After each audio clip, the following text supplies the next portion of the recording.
Welcome, today in front of me Realme Narzo 50, and I'll show you that the device comes with this 3.5mm headphones adapter inside the box.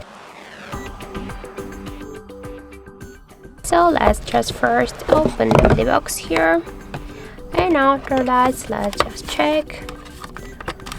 We can see that here we have only the USB cable, the charger brick, and unfortunately we have not here any adapter. So if you want to use the adapter together with your Narzo device, Realme device, you should buy the adapter separately.